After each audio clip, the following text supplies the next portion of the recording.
Time now for 1 full hour of nitro-fueled NHRA talk. It's The Straight Line, brought to you by O'Reilly Auto Parts. Now, your hosts, Marty Hough and 10-time NHRA winner Doug Herbert. You're listening to The Straight Line on drag racing at MRN.com. Thanks for being here for our 1 hour of horsepower. Appreciate you joining us. 2 in a row for the 2 points leaders in NHRA Nitro competition.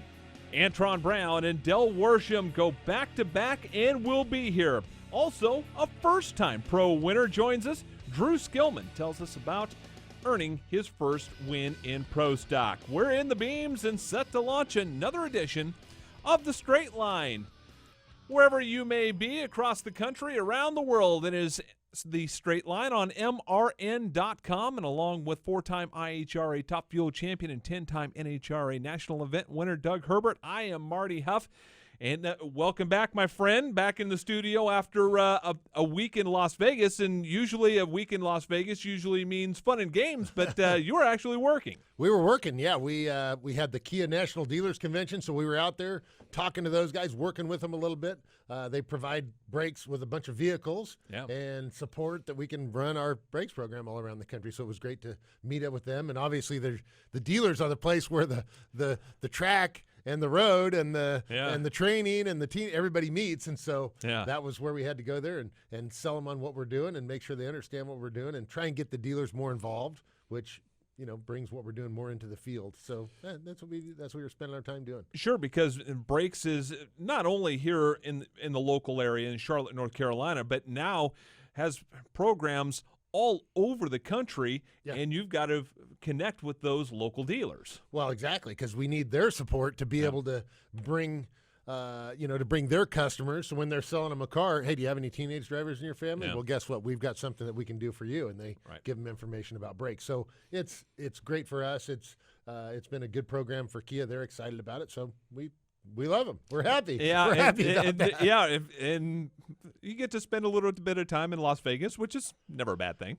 All we did was Mimi and I walked through the front of the hotel to the elevator to our. I mean, it was like all we did was go to meetings, hotel room, back. So it was not a lot of fun, but it is a pretty neat place. You know, if being in the racing business and me being here at the Motor Racing Network, people say, "Oh, you get to go to all these places and you travel and all this stuff." No, I mean you do travel to these different cities all across the country, but more times than not, you can make a line to the airport, to the track, to the hotel, repeat for about 3 or 4 days. Well, that's what Mimi told me. She says, "Look, there's a really nice mall across the street, and I want to get a chance to go there." And we just never got there. Sorry. Yeah. You know, that's what happens. She saved some money. I probably saved some money. So that worked out okay. Yeah. Coming out of St. Louis at Gateway, a place where you don't normally think that you're going to set records, and here they go. And funny car setting all sorts of world records. Worsham now the funny car leader in ET over there. An amazing performance by those guys. Well, I think the whole funny car class, it's amazing how I can't think of the last time in 1 year that so many funny car records have been set, not by one driver now, by more than one. So this is a marked year for funny car racing, I would say. And you know, looking at the points, it's, Worsham is in the lead, and he's definitely got an advantage. That's always the best place to be, but there's some pretty tough cookies back behind him, too. Yeah, obviously, the quickest funny car pass ever made, 2 guys, one of them being Matt Hagan at running a 388, runs 2,000ths quicker than what he needs to get the record. Worsham ends up getting it. Yeah. I mean, that was one heck of a pass. It seems to me that the 1% to back up your record maybe needs to be looked at. Because I understand why they have that. Because you want to be able to prove it, back it up. If you make one monster pass, that doesn't mean that it's great. But what I'm saying is maybe expand that maybe to 3% or something like that. I don't know. It's always been 1%. I don't think that's a big deal. And, well, it was only 0.02 of a big deal, I guess, to Hagen. Yeah, right. But there again, Worsham was running really well, and they ended up coming away with the national record and backing it up. So, I guess if I was Hagen, I would think, that rule needs to be changed. But in general, I don't think that it affects that many times when somebody runs that quick and doesn't get the national record or, fails to back it up by a fraction of a percent. Yeah. I don't know that happens all that often. Yeah, but really interesting. Possible 20 points on the line. Boy, if I'm Dickie Venables, if I'm Matt Hagen, I'm probably not real happy about it. I would agree, but yeah. Well, but Worsham's happy about it. Worsham grabbed the 20 points for with DHL Coletta team. So I don't know. I think it's always been that way. If it was something new, I'd say, well, that maybe wasn't the smartest thing, but it's not a surprise to anyone. Yeah. They know they have to back it up within 1%, and I guess. By 2000s, they just had to go over a few digits because it was not much that they missed it by, but But an unbelievable run by those two guys, an 88 and an 89. We're talking about 88 runs now in Funny Car, where we were just talking about high 90s. I mean, it was a monster pass, and now those are just commonplace. It's crazy. Well, I don't know if they're commonplace, but they're. Yeah. Those two guys, when Worsham and Matt Hagen raced each other in the final, that was a heck of a race. There's not been very many side-by-side 3 seconds run in Funny Car, and that was impressive. So everybody at St. Louis got a great show. Yeah, they really did. That is a pretty neat track. I mean, you sit there at the track. You've probably been to the track, right? Yeah. You can see the big arch, and which is the trademark of St. Louis, and it's a pretty neat place to race. Yep, and it's right fast. behind, and it is fast, and they proved it this weekend. Now heading to Maple Grove, Reading, Pennsylvania, where weather, unfortunately, is going to be the issue there. There's weather in the area right now, and we have a hurricane right off our coast here in North Carolina, Hurricane Joaquin, that's pointed straight up the East Coast. Expected to make landfall sometime this weekend. Nobody really knows what's going on. Now, this harkens back to a couple of years ago when you, my friend, won a race up there on a Wednesday.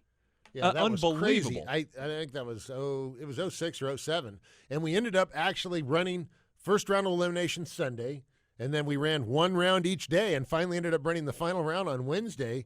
And I think there was maybe 1 or 2 spectators in the stands and like one camera guy in the starting line and one camera guy at the finish line. But you know what? A win's a win in the record book. It was still a win. And that win ended up at that time. That got us into the countdown.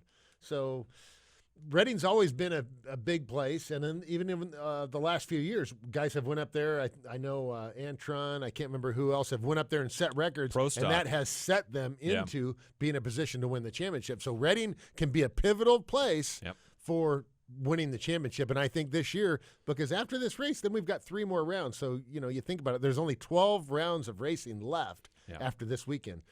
We're gonna have a pretty good idea who this championship chase is going to narrow down to in those professional categories after this weekend's race in Reading. Yeah.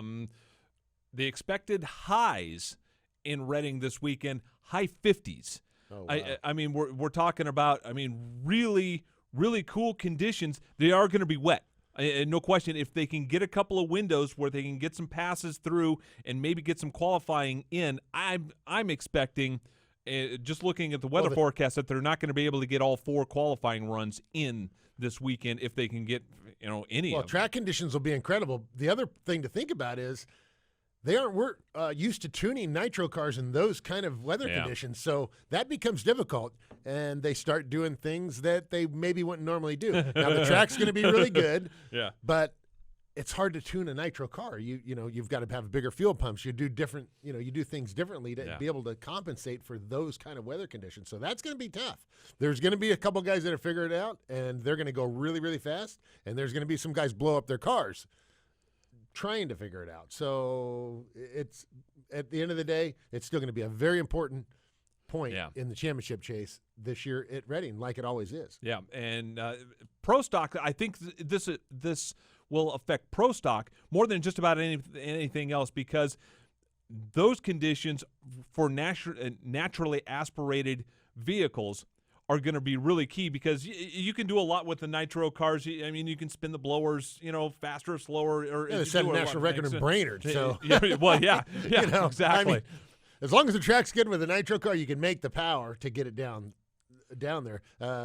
With the Pro Stock car, it's a whole nother deal, because they need atmospheric conditions and high barometric pressure to make power. And this weekend, maybe cool temperatures, lots of trees. You're talking about pretty close to sea level, maybe not right at sea level, but pretty close to it, which all combines to be very good. Also, another thing to keep in mind, Pro Stock bikes.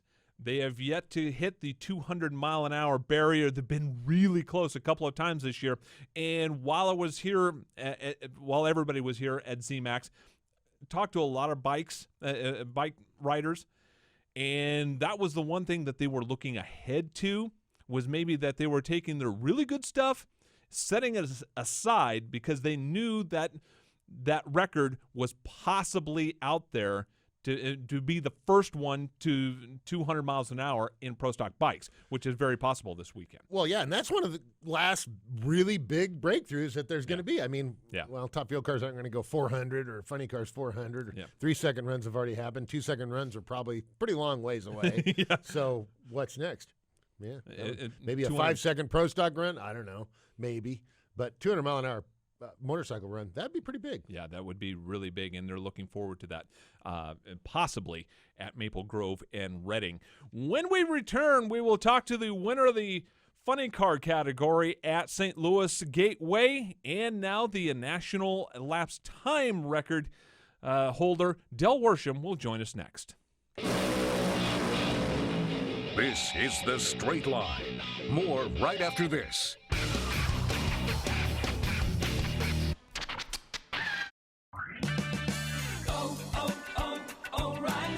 Preserve and protect the appearance of your vehicle with select Armor All products at O'Reilly Auto Parts for $3.99 each. Choose from your favorite Armor All appearance products like glass cleaner, tough stuff, and tire foam for $3.99 each. O'Reilly Auto Parts. Better parts, better prices every day. Limits apply. See store for details. O'Reilly Auto Parts. Dale Jr. here. I wear Wrangler Advanced Comfort jeans for any occasion. With new styles and great fits, you'll look good and feel comfortable anytime, anywhere. Wrangler Advanced Comfort jeans are built with a U-shaped construction, so they give you more room where you need it. And their 4-way flex technology moves with you for all-day comfort. In the garage or out and about, Wrangler knows the ins and outs of comfort. Wrangler, real comfortable jeans. Listening to The Straight Line, brought to you by O'Reilly Auto Parts with Marty Hough and Doug Herbert. Thanks for being here on MRN.com. It is The Straight Line, and joining us on the telephone right now is the driver of the DHL Toyota Funny Car for Coletta Motorsports, winner of the Funny Car Division, and 2 in a row in the countdown. Del Worsham joins us. Del, congratulations on another win. I think we parted last week with you saying, hey, looking forward to talking to you next week, because if we do, we've done something good. Well, you did something really good this weekend, dude. Yeah, crazy. What a weekend, and what a way to finish off a race. Doug, are you here this week? Yeah, buddy, I'm here this week, and I'm proud of you, too. I'm bummed that I didn't get to talk to you after winning here at our hometown track in Charlotte, but, man, glad you pulled off 2 in a row. Yeah, no, it was what a crazy weekend of racing, and the tees and the times, and the performance everybody put on was unreal, and to come out of that with a win, we definitely did a lot. And then tell us about the final round. So you went down there in the final, and the thing was flying, and then right when you get to the finish line, it blows up, but luckily the wind light came on. Yeah, I guess it wasn't quite that simple. It was going down there, and it was flying, and all of a sudden it started pulling me over to the right, like it dropped the cylinder on the right-hand side of the engine, and I had the car pulled as hard as I could to the left, and right as I was coming into the lights, right as I was getting ready to lift, I think I'd already actually pulled the parachutes to kind of drive into him a little bit. Just boom, and it kind of just reminded me of the old days, and took in the fire and reached over, grabbed the fire extinguishers, and tried to get it stopped. Did you know that you won the race at that point? No, I didn't know I won because the only thing you had, there's a little light on the guardrail after you pull the parachute. You can kind of see it, but I saw a whole lot of light at that point. Yeah, a lot of bright lights. Yeah, I guess the awkward photo of the weekend is the DHL car in Victory Lane still has the burst panels up. It has the injectors are askew, and it's very evident that that thing had been on fire. I mean, the good thing is that they were taking pictures of it because you knew you won at that point, but it still ends up being a kind of an awkward photo with you guys in Victory Lane with that thing that had just blown up minutes before. I think we're lucky to even have a body on it at all, really, to be able to take a photo with it. It was a big explosion, and the body did stay on it. We were lucky, and the fire went out pretty fast, so it wasn't a total loss, but it was a big explosion, and we were lucky to even have the DHL photo camera body on there for the photo. Speaking of that, what about how about Coletta? How happy does Connie and the whole team have to be in the position that you guys are in right now to win the championship this year? I mean, it's only 4 races left, and you guys got a pretty good lead at this point. I mean, you can't count your eggs, but setting the national record, you've got a car that can obviously get the job done, I think. Yeah, I think everybody's kind of like you said, not counting their eggs or really even talking about it at this point. We're kind of getting the car back together. Let's get to ready. Let's get through this race, see what we have. Hopefully the weather will hold up for us, and kind of reload and get ready for Dallas, and then of course the big finish is going to be Vegas, Pomona. That's where it's really going to be won. Yep. A couple of milestones set this weekend. First time that Coletta Motorsports in this car, in the DHL Toyota, in Scott's car, has been to back-to-back final rounds. You said a little bit later on that, and I'll quote you, in my 25 years of racing, I don't think I've ever had a car that has been this predictable. Explain what you mean by that. Well, when I was driving the dragster for Alan Johnson and Alan Nobby, we were winning races there, but it didn't. Let me put it right now. I don't want to misspeak right now. But this thing just goes down the track, and you can almost write your ET ticket at this point on what you think it's going to run, and it's not always like that, And I don't know if I've ever been in a car where we had that much confidence that it was going to make that run right then and go down the track and get you down there.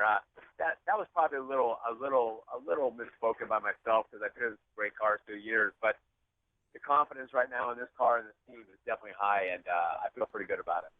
Del, does the possibility of more records being set in the funny car class? I think it's been a long time since we've seen so many times the funny car record reset during the year. And with you having the record now, do you think that you guys or any of the other funny car guys can reset that record even again, possibly maybe at Reading this weekend? Who knows what the weather will hold, but that track is typically fast. Then, like you say, Pomona, and there's fast stuff left.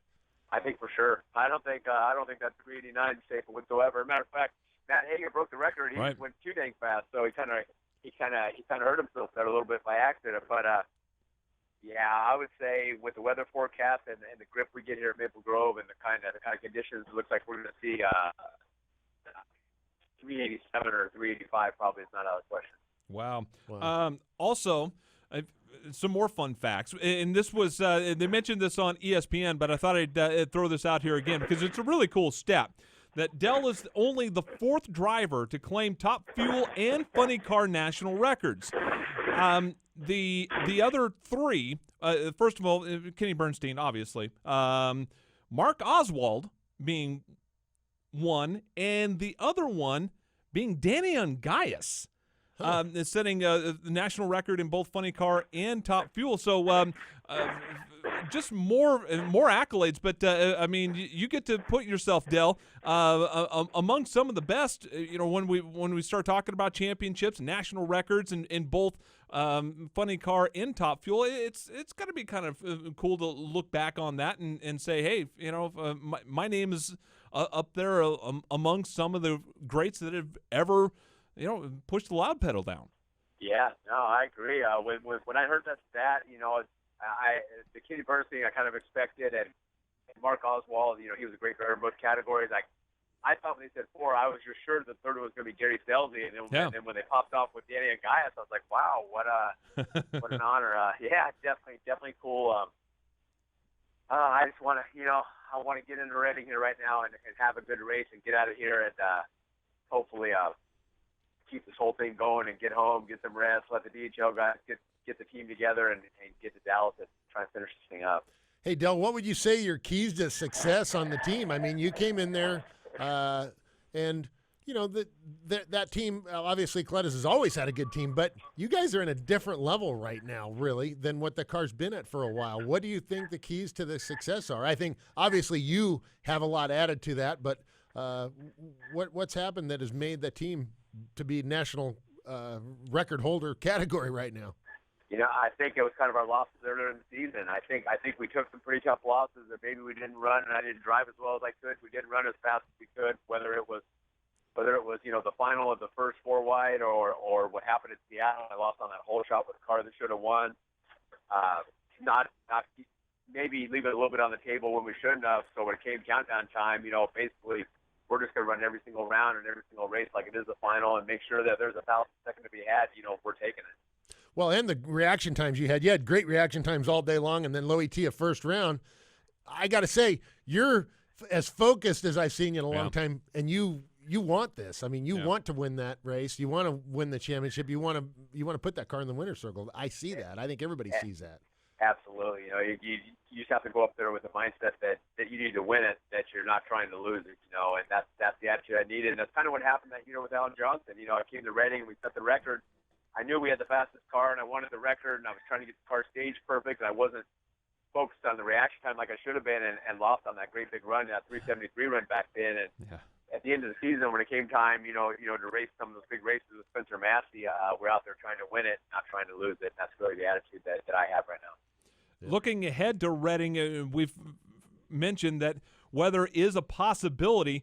It seems to me that when and if you get out onto the track for qualifying, probably knowing that all 4 qualifying sessions probably aren't going to happen unless something really happens, or something really silly happens with the weather, that those qualifying sessions are going to be extremely important, knowing that there's probably not going to be 4 all weekend. Well, one thing that's it's going to be a thrown in the mix that I think we only have 16 cars entered in funny car right now. So as long as we get a green light, you don't cross the center line or do anything stupid, we're all going to qualify. So we're going to be racing, for the for the championship. So that's at least that part of it's kind of handled for us. But we all want to get the data, because running 50-degree weather on tracks that are in the 70s is tough, and we don't do it very often. And we have to pull back, to stuff we did earlier in the season and rely on that probably, because there is a chance we'll only get 1 or 2 qualifying runs. Hey, Del, tell us, besides driving the DHL funny car with Coletta Motorsports, I know I saw your dad at Charlotte, and you guys were running that race car with the basically like a drag racing school, Top Fuel Nitro drag racing school with the funny car there. Tell us a little bit about what you're doing when you're not driving the DHL funny car. Right. Well, my dad and I still have our whole team and our operation, and basically, through the years, I've licensed several drivers, over the last 20 years, and kind of thought, just to keep everything going and keep my dad involved and keep my shop involved, that we would maybe just try and take some of these drivers, especially these younger drivers that are already licensed in other categories, and give them a chance to upgrade and move into the fuel ranks and get licensed. None of us are getting a whole lot younger right now, and there are a lot of young drivers out there. So it's an opportunity for younger drivers to come up and upgrade your license. I had one guy do it just kind of like as a bucket list and like a thrill-seeking kind of guy, and he did great, and give you an opportunity to that. If you ever want to drive an actual funny car or a top fuel dragster, the chance here. It's not cheap, it's expensive, but it's fun. Yeah, and no question. And now, talk about this weekend. If I'm not mistaken, that car's going to be out again with a very special paint scheme that is kind of a tribute to Nitro Nick Bonifani and Nick Sr. and the U.S. Mail, which is really cool. Talk about that a little bit.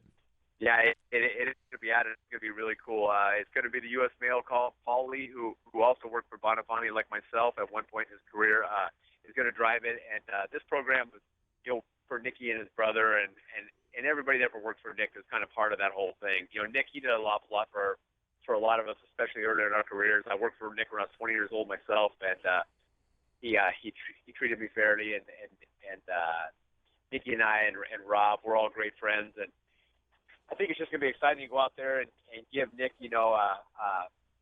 kind of like a farewell kind of parting shot here, and everybody can see his name in lights one more time, and hopefully they can go out and do well with the car.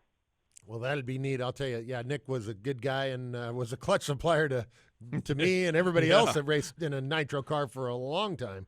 Well, before that, I remember being a kid, and my dad used to have a Chevrolet Rodak funny car back in the 70s, and we actually bought a set of Rainick heads from Nick Bonifant for it. They were aluminum, solid, big block Chevy heads that ran on our alcohol funny car back in the early 80s and late 70s. And I've known Nick and his family, pretty much my entire life, 40 years, and to get to do this, I'm proud of it. I think it'll be fun, and I think it'll be exciting for everybody to see. Yeah. Well, Del Worsham, 2 wins in a row going into the countdown. Congratulations. Great job by you and the whole Coletta Motorsport team.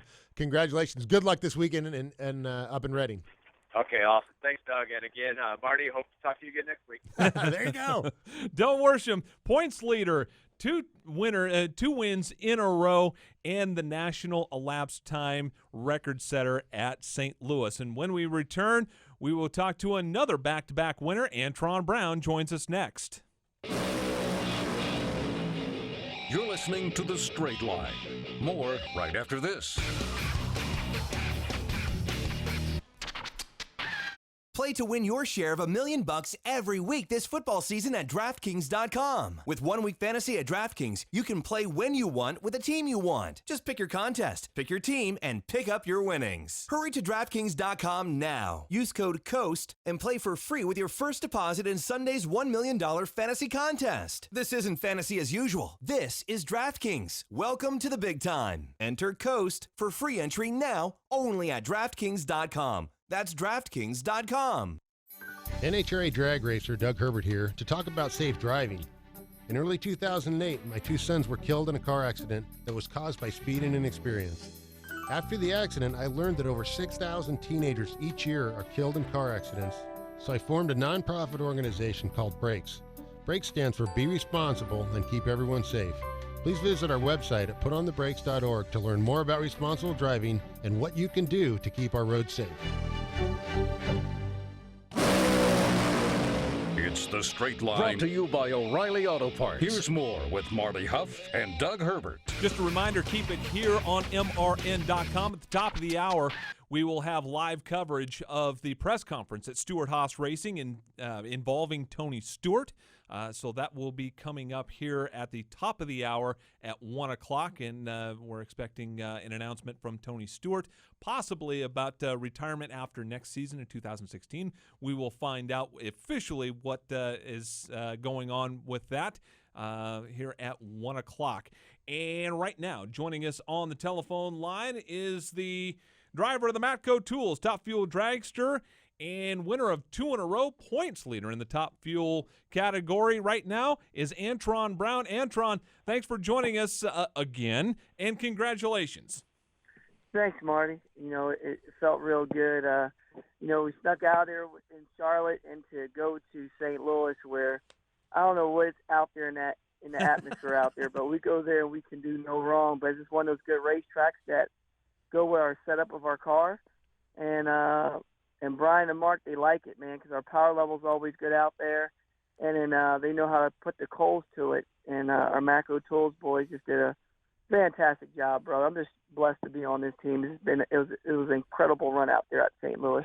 Well, Antron, the stuff just keeps coming. You were running 40 lights, basically average, and a 373 average ET every run. You're pretty much breaking everybody's back, really. I mean, you're making it really hard for all those other guys, darn it. Yeah. Doug, you know what the crazy part is? That's the game plan that you always have, but sometimes it never happens, you know what I mean? And it just feels good for our plan to come to fruition where we can actually go out there and capitalize on what we know we're capable of doing it. But all in all, we all know this is nitro. Anything can happen at any given moment with a nitro car. And to get out there and to run as well as we did all 4 rounds, that was great. And we just want to keep that momentum because we all know how strong all these teams are, and we know how our teammate Tony and that U.S. Army team with Mike Green and Neil, how they run. Once they get on a roll, man, they can pluck 4 or 3 races in a row off. So we're just trying to get as many rounds wins as we can and try to let the points take care of itself by the end. We just want to come in that last race of the countdown with a great chance on winning the championship, and we're just doing what we need to do to make that happen right now. Doug just mentioned it. You had great lights, but I just kind of went through this. You had the 4 best lights all day. You had the 4 best lights. Your worst light was better than the next best light, which was not surprisingly out of Dave Conley.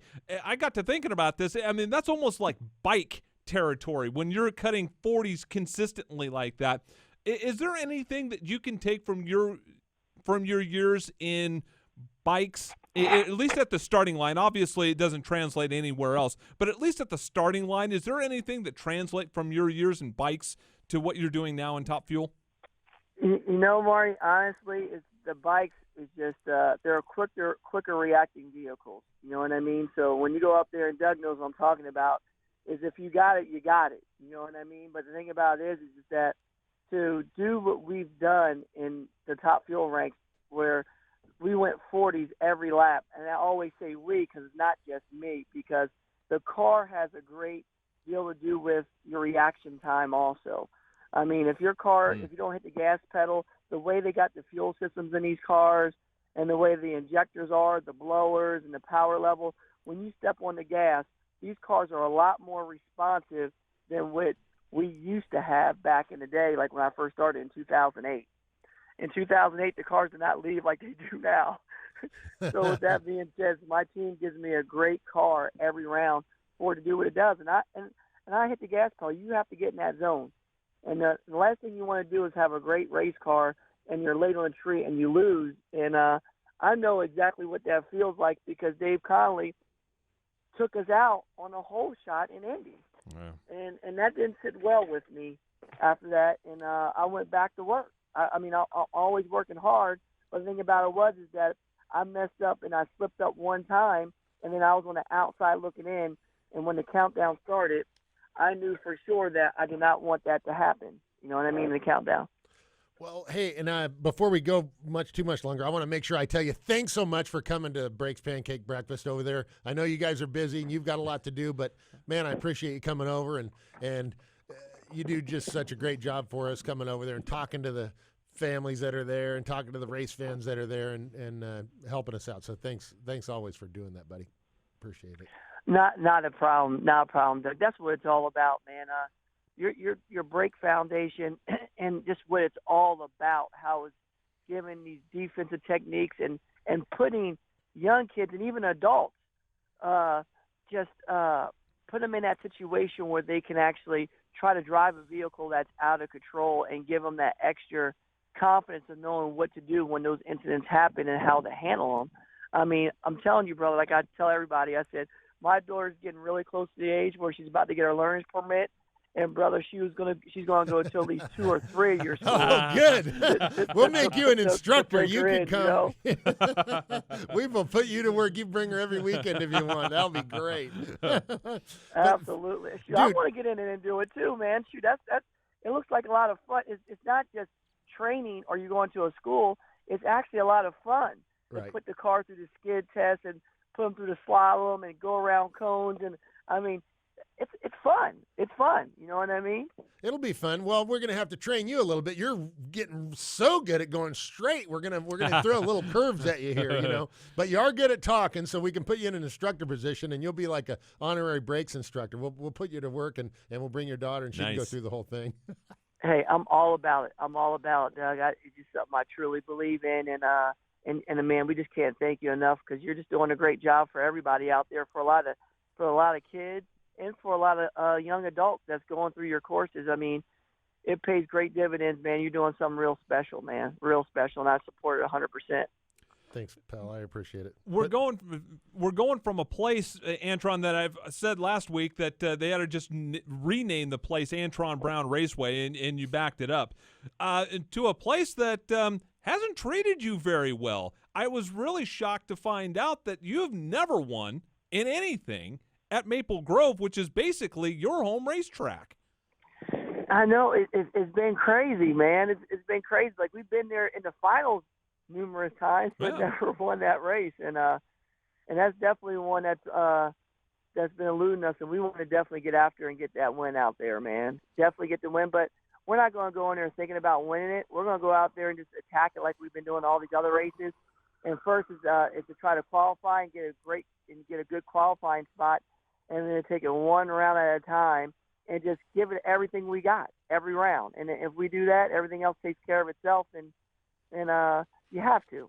I mean, Marty, the competition, Doug, you've seen it in North Carolina, and you saw at the last race in St. Louis how crazy it was. I mean, everybody was running mid to low 70s out there in St. Louis. It was ridiculous, and but that's what I expect from our class and how talented all these teams that are in our classes are.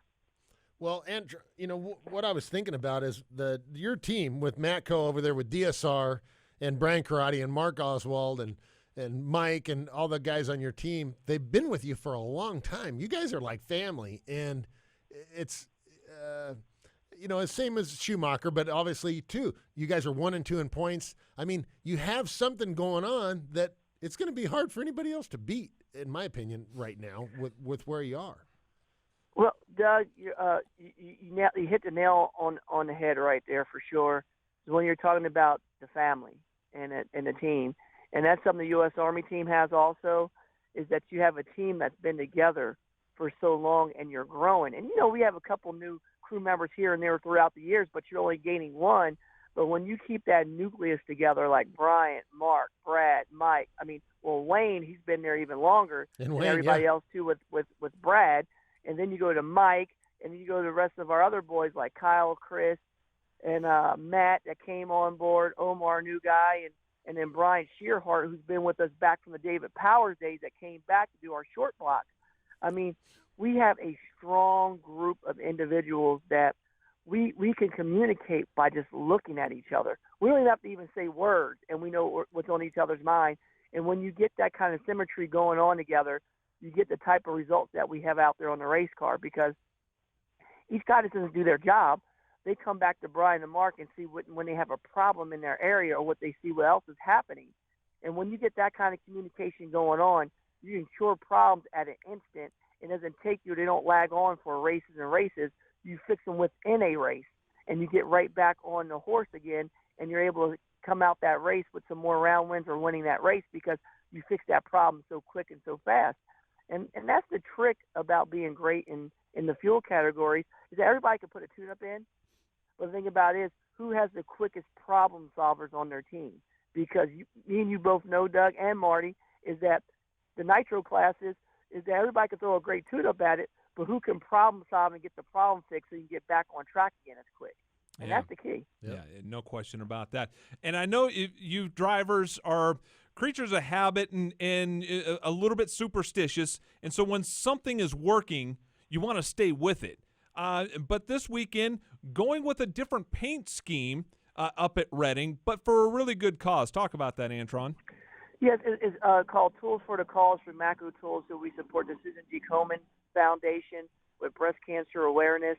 And we've done it this is going on the 4th season going on with it.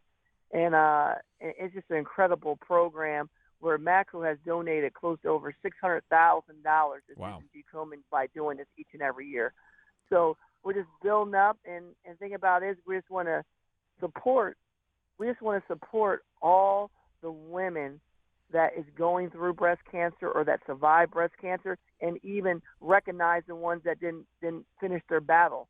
And the thing about it is we just want to make a cure. We focus on this to make a cure. And my aunt Ruth has been through it, and my mother-in-law, Billy Joe, my wife's mother, she's been through it, and she's a survivor. And there's so many people that, that you can actually reach over and touch and see aunts, uncles, mothers, grandmothers, wives, sisters, you know what I mean? Cousins. I mean, everybody knows somebody that's going through breast cancer, has went through it, or has lost the fight through breast cancer. And this is our way of just helping to fight that fight. You know what I mean? And Matco's a huge supporter of it through all the tools that they donate. Like when people buy a tool that's a pink color, all those proceeds goes to the Susan G. Komen Foundation. So it's definitely a great deal that Matco's doing. It's proud to be a part of an organization such as Matco that contributes to such great causes like this. Yeah, that's great that they have decided to, use the exposure of you and the race car to go out there and promote such a neat cause. That's super. Can you, Antron, one question. Can you imagine when you started racing that you're going to be your 53 national event wins and be in a position to win another championship? Would you have imagined this when you started racing those bikes and when you got a chance to drive a top fuel car back a few years ago? Doug, no, I didn't. No, I didn't. And I'm just being truthfully honest with you, is that I always had the determination to drive. But the thing about it is to live the dream that I'm living. I mean, I push myself every day that I wake up, and just to be in the sport in general, to make it in the sport, to be a professional was a monumental dream for me that I never thought that could happen. And then I was like, growing up as a kid, I used to watch all the nitro classes, like Funny Car, Top Fuel, and I always say, man, I said, dude, if I could ever just drive one of those cars one time, that would be awesome. That would be the all-to-do bucket list. But now to say that I race them for a living is just a dream come true. And to have people like Brian Karate and then Mark Oswald, who's just been incredible tremendously in my career, both of them, to mold me to what I am today, and to drive for him. And Mark is I mean, he can get in these cars and race and win championships right now. Yeah. You know what I mean? I can't even call him a legend yet because the guy can still get in the car and make it happen. I would like to put him in the funny car so he can show Force what time it is. You know what I mean? And to show Haig and all the other boys. I mean, Mark is still no joke, man. I mean, he practiced on the practice tree with me, and he shows me what time it is. You know what I mean? Nice. So to say that and to race with these guys and do what I do, it's just a dream, Doug. It's just a dream, a childhood dream that I'm living each and every day, and to do it with the team that I have and with the guys that I do it with week in and week out. It's just a true blessing, brother. Well, I'll tell you what, you do a great job as an ambassador for the National Hot Rod Association, as an ambassador for Matco Tools and drag racing in general. You do a great job. Congratulations, 4 wins in a row at St. Louis, and go to Reading this weekend and get us one done up there. You might as well break that streak. Hey, I'll love to do it because it'll do me it'll be just awesome if I could talk to you guys again next Wednesday. It'll be awesome.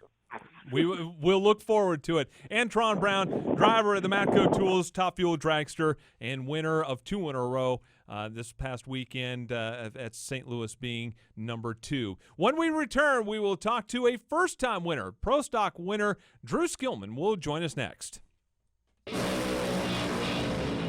This is The Straight Line. More right after this.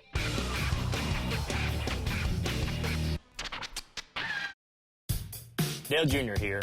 I wear Wrangler Advanced Comfort jeans for any occasion. With new styles and great fits, you'll look good and feel comfortable anytime, anywhere.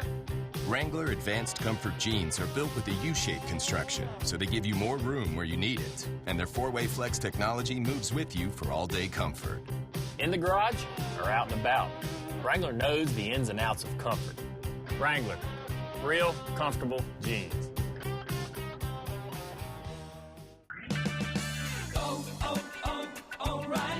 A dead battery can leave you stranded, so get yours tested for free during Superstart Battery Month at O'Reilly Auto Parts. Need a replacement? Purchase a Superstart Extreme or Superstart Platinum battery and get up to $25 in O'Reilly gift cards after a mail-in rebate. O'Reilly Auto Parts. Better parts, better prices every day. Limits apply. See store for details. O'Reilly Auto Parts. It's The Straight Line, brought to you by O'Reilly Auto Parts. Now here's Marty Hough and Doug Herbert. Coming up at the top of the hour, we will have live coverage of the press conference at Stewart-Haas Racing involving Tony Stewart. So keep it here on MRN.com. Joined now on the telephone line by the driver of the Ray Skillman Chevy Camaro and first-time winner in the pro categories of Pro Stock. Drew Skillman joins us. Drew, congratulations on your first pro Wally. Has it sunk in yet? Yeah, it's starting to. It's definitely a surreal experience. It's my 7th national event win, my first one in Pro Stock, so it's been a real dream come true. Well, hey, Drew, this is Doug. Anytime, it seems like what happens when you get that first pro win out of the way, not that they ever get any easier, it's just you learn how to do it, and it kind of leads you back to the winner's circle again is what it seems like. I hope so. It's like a silverback gorilla got off my back on the first one now, and so hopefully we can move forward. I know we got the power. We have the team behind us. Have some great sponsors that are helping us get there every weekend. I think we can win some races this year. Drew, tell us a little bit about your team and what's going on over there, being teammates with Eric Enders and the elite guys and the alliance there, and what you guys are doing in particularly. So I met these guys a couple of years back, and we joked around about me running Pro Stock. And the opportunity came about last year at Vegas, actually. Race come up here soon. And we just kind of said, well, we'll just try it. We'll see what happens. And they put the best people around me.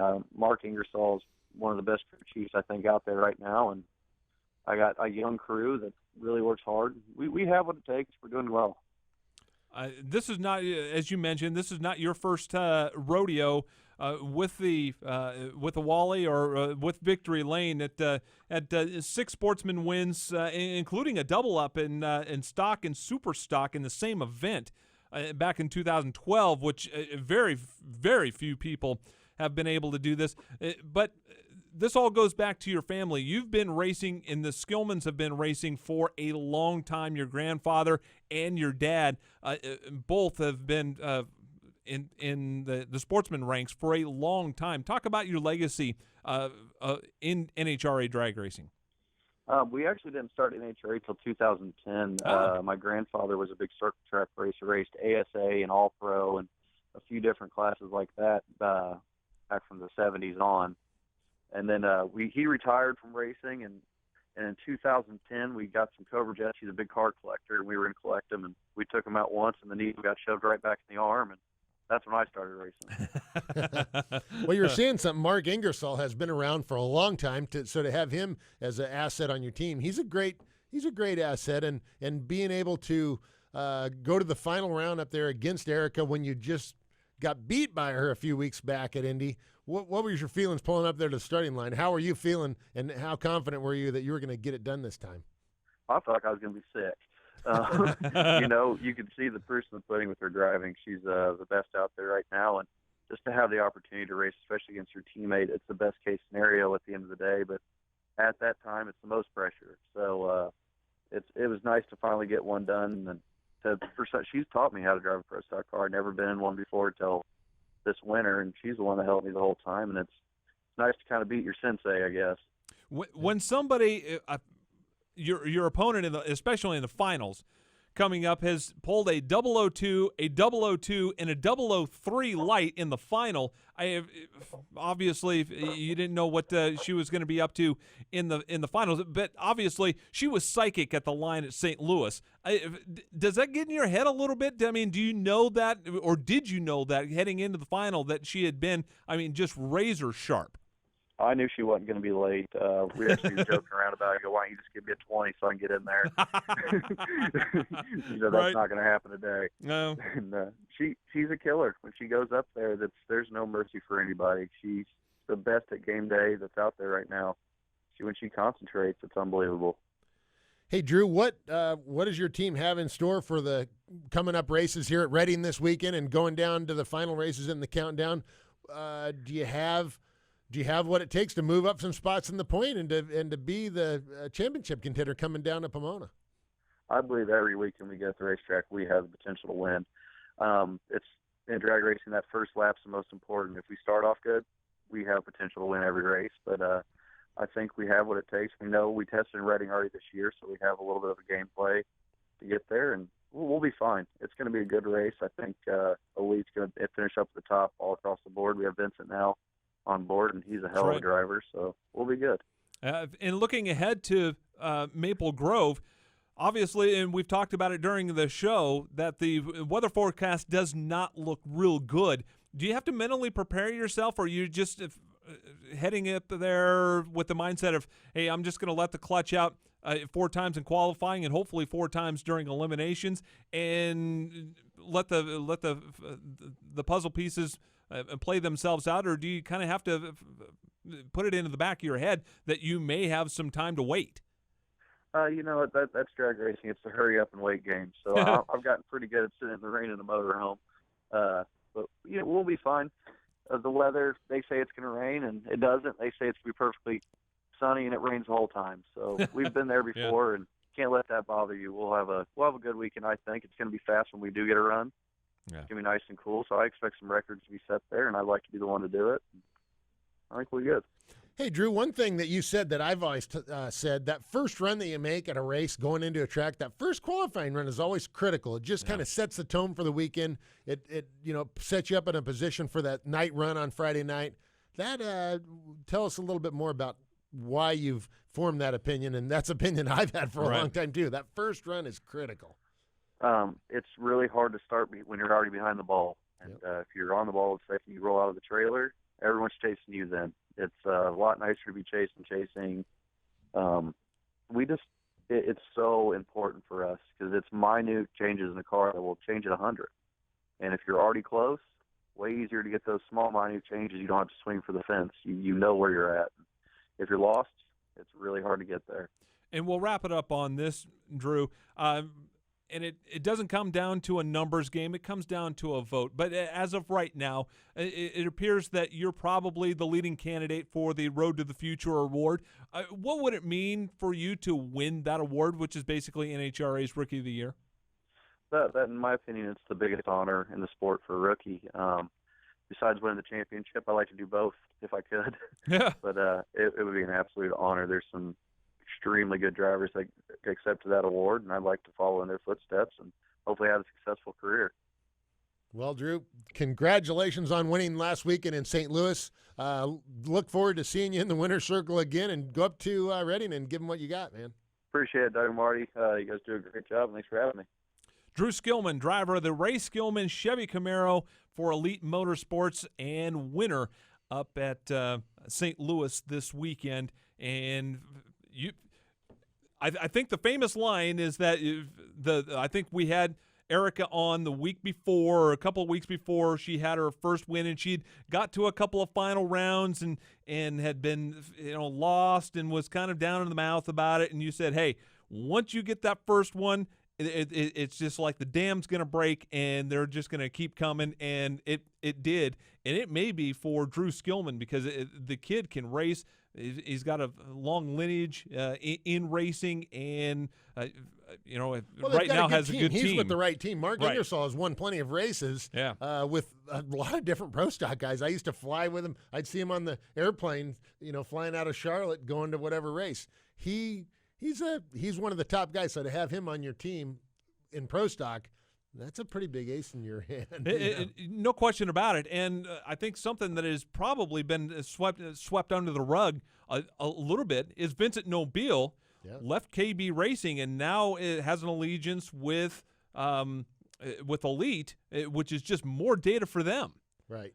Well, there's just more information to be had, more things that they can try, more money and more budget to do more R&D, which is really what it comes down to in the pro stock cars. I think the R&D thing for pro stock is absolutely critical, as it is really for all racing, but it's especially critical in pro stock because they're looking at minute details to get a couple extra horsepower or how to get a couple extra thousandths out of this or that piece or this chassis adjustment, whatever. It's fine details. And especially going into 2016, if you've got three cars that you can get data from when there's going to be so much change with electronic fuel injection and different aerodynamics and no hood scoops and all that stuff. It's going to be really crucial once they come down to next year. It really is. And back to the same thing, the championship deciders this year, the guys that are in the lead right now, they're in the driver's seat. Antron Brown, Del Worsham, Erica, and the Harleys, is it Hines? Yeah. I believe Hines. So, man, congratulations to those guys. Bring it home at Reading. And keep it here for the Tony Stewart press conference coming up at the top of the hour. So for everybody involved, we will talk to you next week right here on The Straight Line. You've been listening to The Straight Line, brought to you by O'Reilly Auto Parts. Tune in next Wednesday at noon for more NHRA talk. The Straight Line is also available on demand in the MRN.com Media Center or download from iTunes or Stitcher. The Straight Line is a production of the Motor Racing Network. All rights reserved.